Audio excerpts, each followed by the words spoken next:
주님께서 여러분과 함께 마테오가 전한 거룩한 복음입니다. 26장 14절에서 25절까지의 말씀입니다. 그때 12 제자 가운데 하나로 유다 이스가리옷이라는 자가 수석 사제들에게 가서 내가 그분을 여러분에게 넘겨주면 나에게 얼마를 주실 작정입니까? 하고 물었다.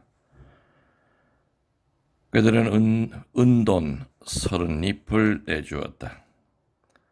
그때부터 유다는 예수님을 넘길 적당한 기회를 노렸다. 무교절 첫날에 제자들이 예수님께 다가와 스승님께서 잡수실 파스카 음식을 어디에 차리면 좋겠습니까? 하고 물었다.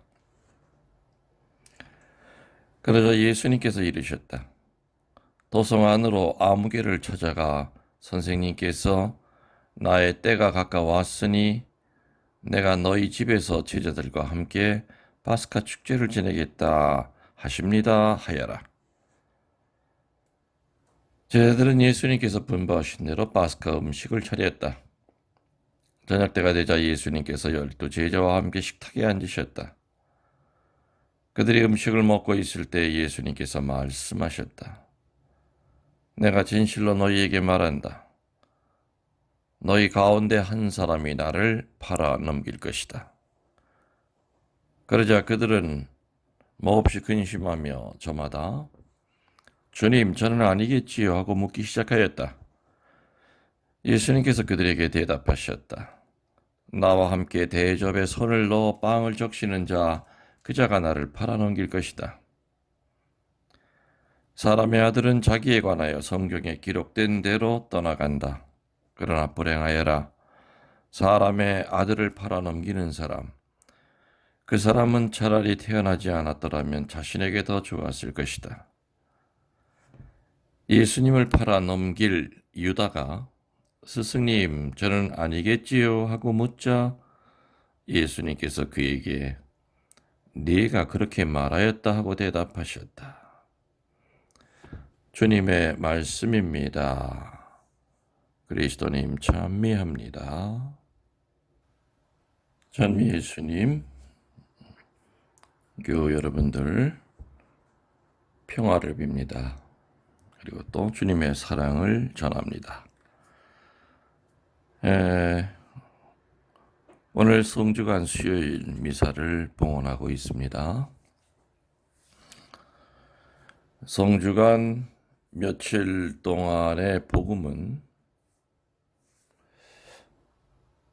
예수님이 주인공이 되기보다 한 사람, 이스가리옷 유다스가 주인공처럼 등장합니다.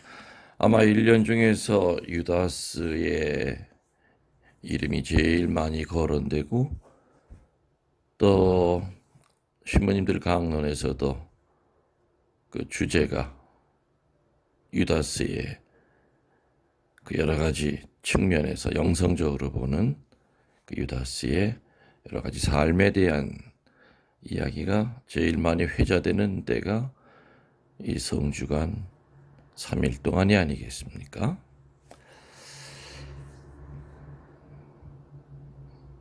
저도 어제도 그랬고 그제도 그랬고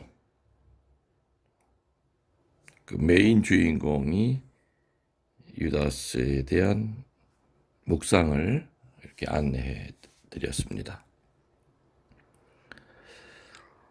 오늘 또다시 유다스 얘기가 또 반복이 되고 또 심화가 돼서 나옵니다.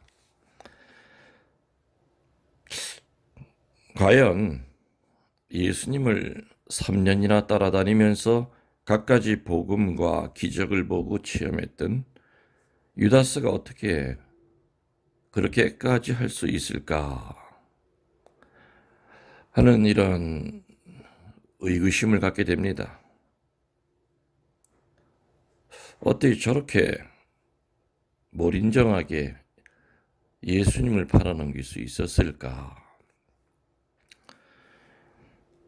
앞에 강론에서 얘기했듯이 다시 한번 정리하면은 두 가지 때문에 그랬습니다. 첫 번째는 돈 욕심, 거기 플러스 자기 식대로의 예수님 상. 돈에 대한 욕심과 예수님은 이럴 것이라고 하는 자기 위주, 자기 본의의 예수님의 그 상이 이러한 비극을 낳습니다. 유다는 요한복음 12장 6절에 보듯이 공금 횡령을 해오던 버릇이 있었습니다. 악습이 있었습니다. 그래서 그 돈에 대한 악습의 결과는 너무도 비참했습니다. 그리고 자기 멸망의 길로 이릅니다.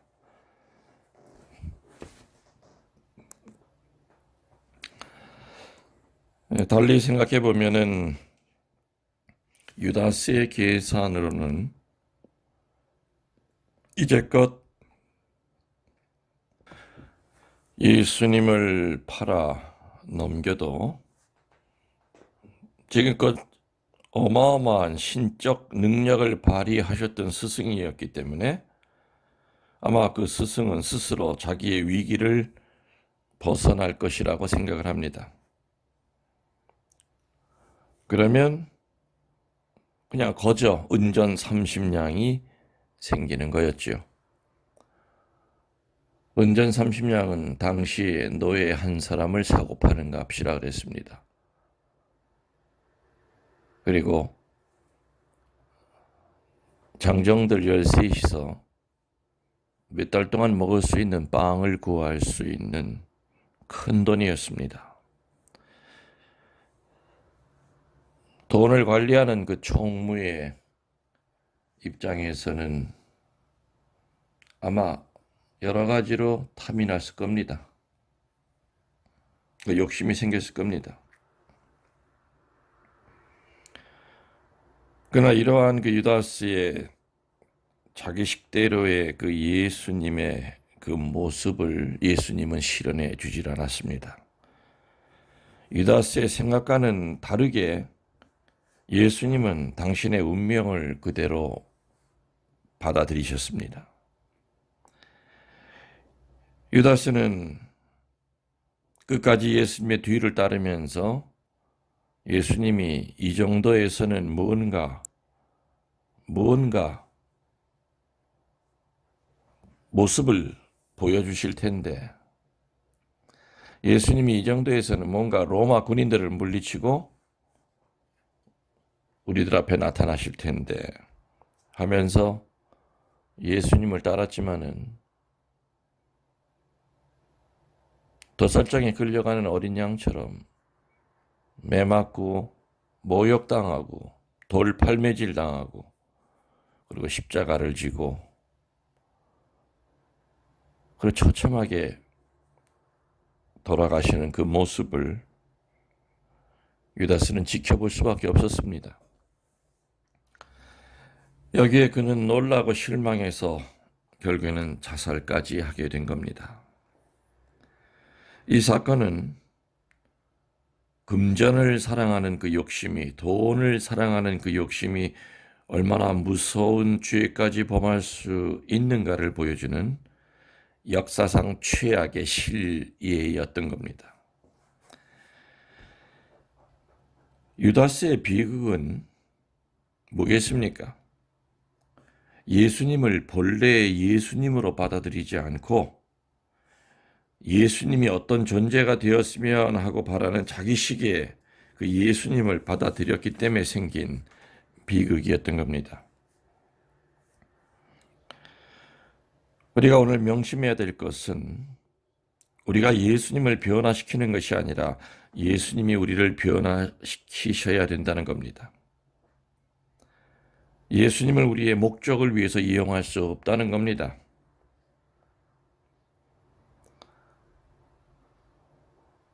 성숙한 신앙인의 기도는 그 핵심은 뭐라 그랬습니까?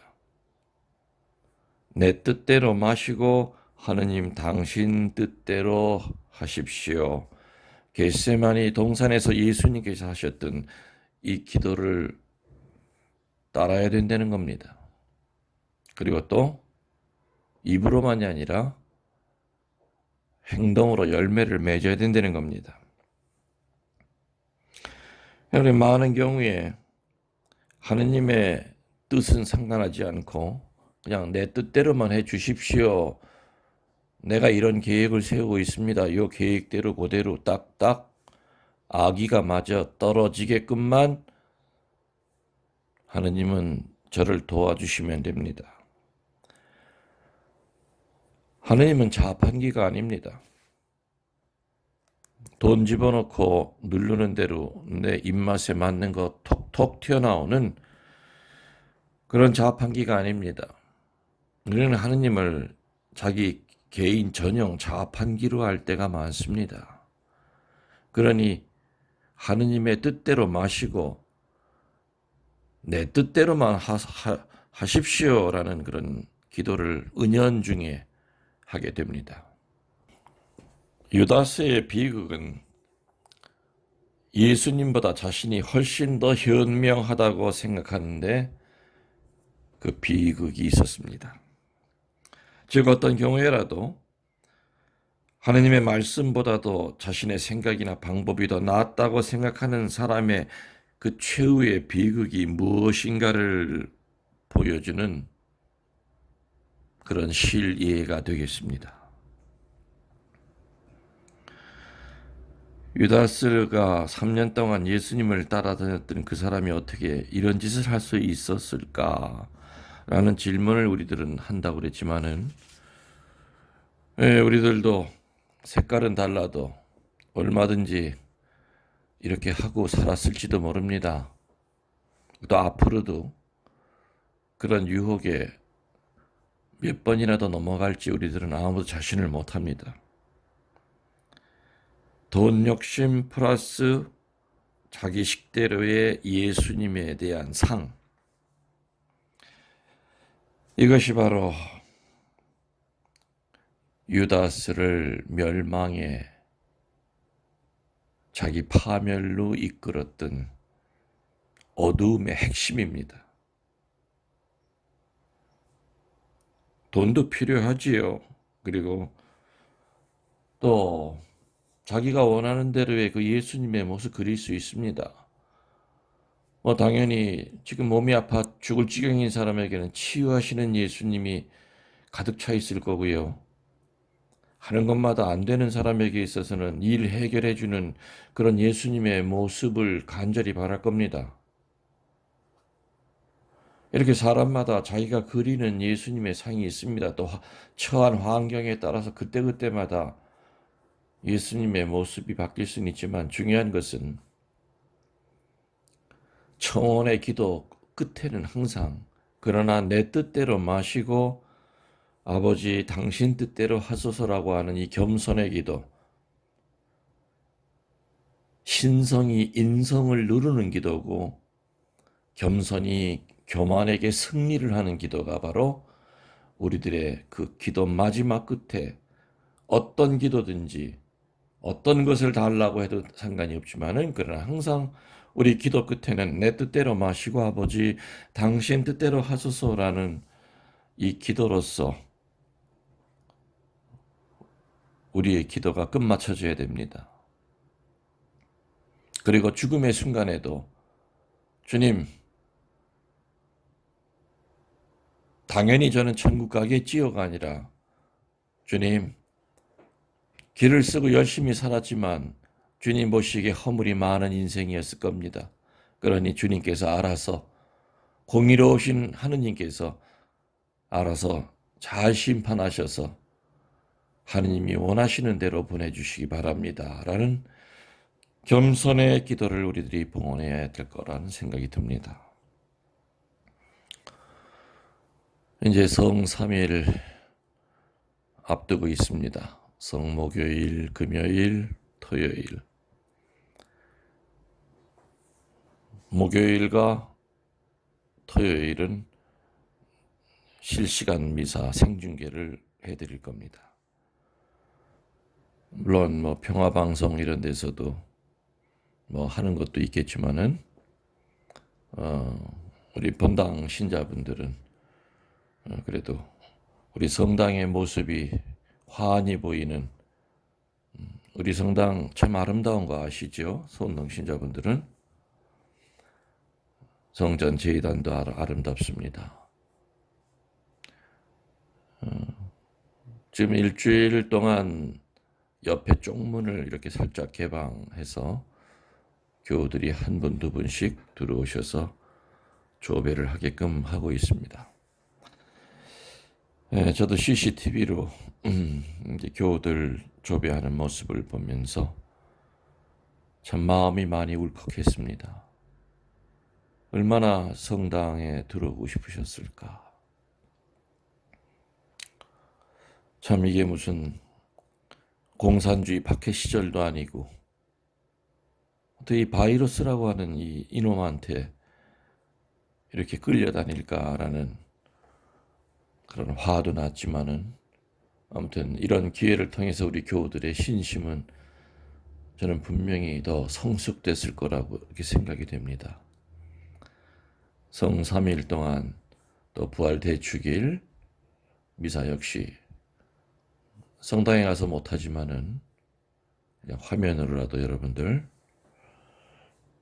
미사 드리시고 또 부활하시고 또 행복하시기를 간절히 축원하겠습니다. 여러분들 사랑합니다. 주님께서 여러분과 함께 전능하신 천주 성부와 성자와 성령께서는 우리 교우들에게 강복하시고 성삼위를 잘 보낼 수 있도록 도와주시고 또 부활 대축일 날 온 지구촌이 부활할 수 있는 그 기쁨을 주시기를 청하며 우리 주 그리스도를 통하여 비나이다. 아멘.